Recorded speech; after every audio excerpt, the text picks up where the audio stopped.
قرآن کریم نے جو داستانیں ذکر کی ہیں سابقہ امتوں کی اور اقوام کی، ان کے اندر بھی خواتین کو نمایاں حیثیت حاصل ہے کہ انہوں نے مردوں پر پہل کی ہے بیداری و شعور میں۔ بعد میں مرد اس تحریک کا حصہ بنے ہیں جو خواتین سے آغاز ہوئی ہے، اور اسلام میں بھی ایسا ہی ہوا ہے۔ جب اللہ تعالیٰ نے رسول اللہ صلی اللہ علیہ وآلہ وسلم کو مقام عظیم نبوت پر مفتخر فرمایا اور حضور مبعوث میں رسالت ہوئے اور آ کر پہلی وحی پیش کی اور بتایا، خبر دی، پہلی ہستی، اولین شخصیت جنہوں نے مکہ معظمہ میں رسول اللہ صلی اللہ علیہ وآلہ وسلم کی دعوت کو سمجھا، قبول کیا، مانا اور ایمان لائیں اور اس پہ لبیک کہا اور عمر بھر اس پر قائم رہیں، وہ حضرت خدیجۃ الکبریٰ سلام اللہ تعالی علیہا ہیں۔ یہ وہ خصوصیت ہے حضرت خدیجۃ الکبریٰ سلام اللہ تعالی علیہا کی جو رسول اللہ ساری عمر فراموش نہیں کر سکے، اور ساری عمر باقی ازواج کو،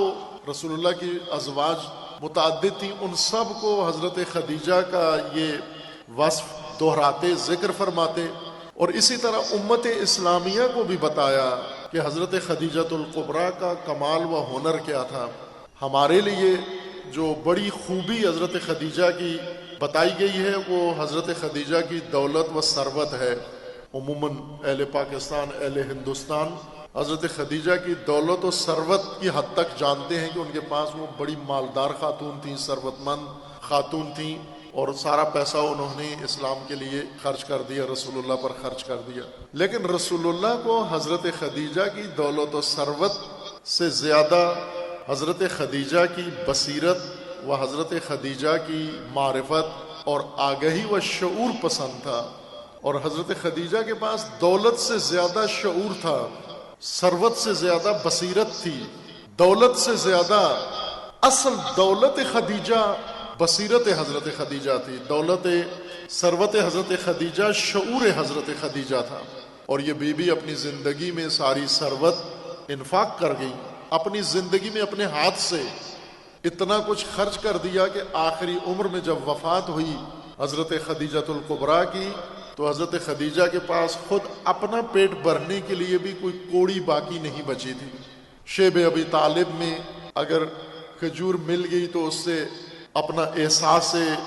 بھوک مٹا لیتی تھی، اگر نہیں ملی تو اسی طرح فاقے کی حالت میں، اور انہی فاقوں نے اتنا ضعیف بنا دیا تھا، ناتوان کر دیا تھا کہ اسی حالت میں حضرت کی وفات ہو گئی شیب ابی طالب میں۔ اور اس کے بعد رسول اللہ صلی اللہ علیہ وآلہ وسلم نے اس تنہا دو ہستیاں ہیں جن کی وفات کو رسول اللہ صلی اللہ علیہ وآلہ وسلم نے 1 سال مکمل عزا کی،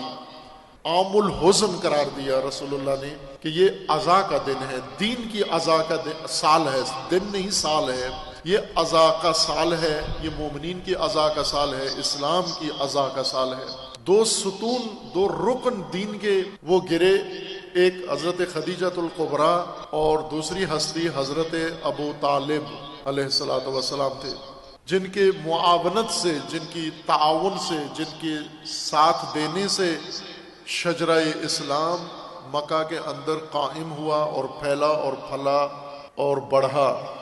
حضرت خدیجۃ الکبریٰ کے متعلق رسول اللہ اس کثرت سے ذکر فرماتے تھے مدینہ منورہ میں وفات حضرت خدیجہ کے بعد کہ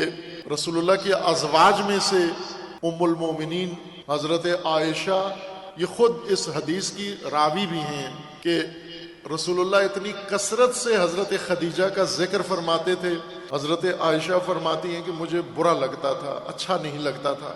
پسند نہیں ہوتا تھا کہ وہ کیوں میرے سامنے میرے ہوتے ہوئے، اور کئی دفعہ انہوں نے اعتراض کے طور پر رسول اللہ کو کہا بھی کہ آپ کیوں ان کا اتنا ذکر کرتے ہیں۔ ایک دفعہ حضور نے زیادہ شد و مد کے ساتھ حضرت خدیجہ کا ذکر کیا، توصیف کی، ان کے کردار کی، ان کی شخصیت کی، اور یہ چونکہ سب سے کم عمر زوجہ تھیں رسول اللہ کی حضرت عائشہ، انہوں نے کہہ دیا کہ میں تو آپ کی خوبرو بیوی ہوں، میں آپ کی جوان بیوی ہوں، میرے جیسی زوجہ کے ہوتے ہوئے آپ اس بڑھیا کو کیوں یاد کرتے ہیں؟ یہی لفظ انہوں نے استعمال کیا، عربی زبان میں عجوزہ کہا، جس کا اردو میں ترجمہ بڑھیا بنتا ہے، کہ اس بڑھیا کو کیوں یاد کرتے ہو، بھولتے کیوں نہیں ہو؟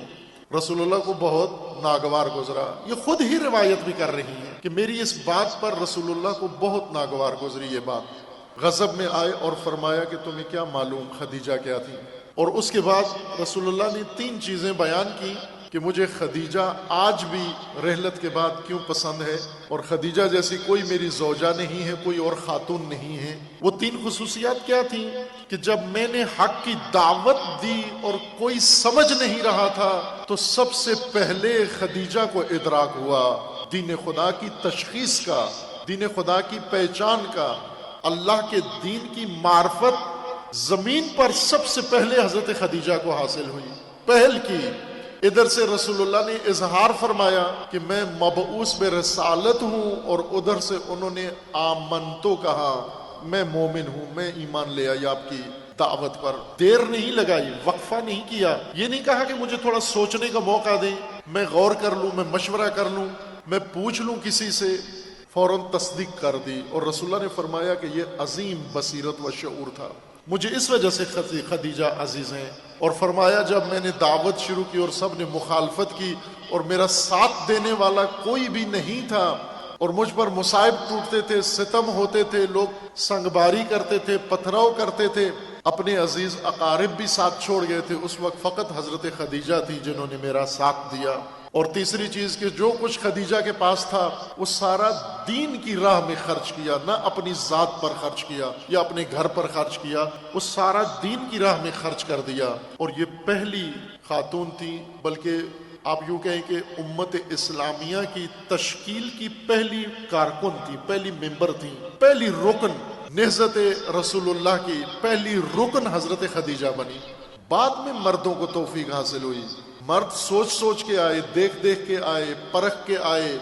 فالے نکال کے آئے، جائزے لے کر آئے، نفع نقصان تول کے آئے، حالات کو اوپر نیچے کر کے آئے، پھر آہستہ آہستہ دھیرے دھیرے آتے گئے، نہضت اسلامی کا حصہ بنتے گئے۔ لیکن جو بی بی وقفے کے بغیر،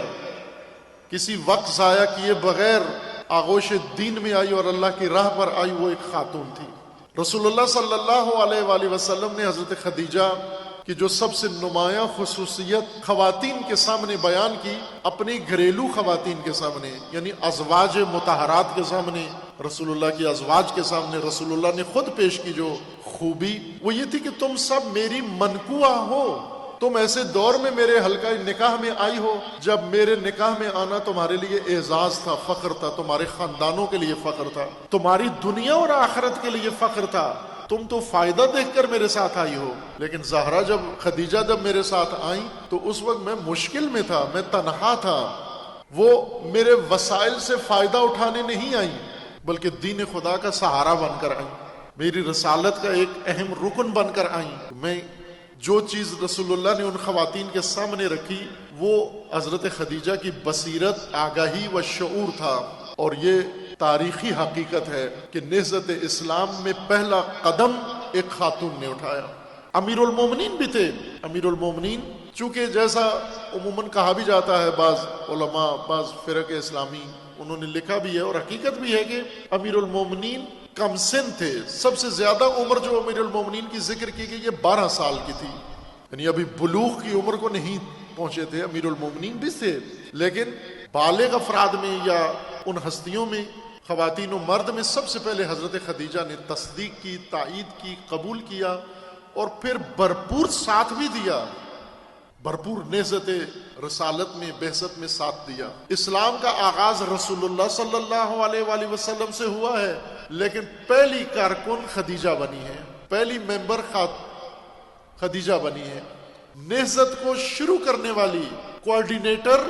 خدیجہ بنی ہے، محرک خدیجہ بنی ہے۔ حضرت خدیجہ نے درحقیقت رسول اللہ کی معاونت کا شعبہ سنبھالا، اور رسول اللہ کو نہ صرف کھانا پکا کے دیتی تھی۔ بعض خواتین کی ذمہ داریاں یہ رکھ کرتے ہیں کہ مرد اللہ کے دین کی راہ میں کام کریں، خواتین ان کے لیے کھانا ٹفن تیار کریں۔ نہ،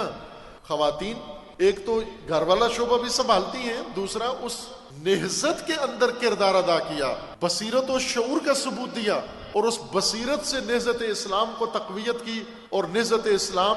رسول اللہ کی تنہائی کے باوجود اتنی مضبوط ہوئی دو شخصیتوں کی وجہ سے، حضرت ابو طالب علیہ الصلوۃ والسلام کی وجہ سے اور حضرت خدیجہ کی وجہ سے۔ یعنی اس عظیم نہضت کا ایک رکن ابو طالب تھے اور ایک رکن خدیجۃ الکبریٰ۔ تنہائی کے دنوں میں راہبر جب تنہا ہو، راہبر اکیلا ہو، اور راہبر کو اتنی سپورٹ مل جائے جتنی حضرت ابو طالب اور حضرت خدیجہ سے ملی، تو دشمنوں کی صفیں بھی لگی ہوئی ہوں، دشمنوں کے لشکر بھی ہوں، قبیلے بھی ہوں، وہ شکست کھا جاتے ہیں۔ یہ دو ہستیاں ایک لشکر کی حیثیت رکھتی ہیں۔ یہ دو لشکر تھے رسول اللہ کے ساتھ، یہ دو امتیں تھی رسول اللہ کے ساتھ۔ ابو طالب کان امت فی رجل، ایک امت کا نام ابو طالب تھا اور ایک امت کا نام خدیجہ تھا۔ کانت امت فی مرآ فی نساء، اس خاتون کے اندر ایک پوری امت تھی، ایک نہضت تھی مکمل، ایک تحریک تھی پوری۔ حضرت خدیجہ یوں نہیں کہ صرف گھریلو کام کرتی، بلکہ تمام پہلوؤں میں انہیں معلوم تھا کہ میرا کیا کردار ہے رسول اللہ کی اس تحریک میں اور نہضت کے اندر۔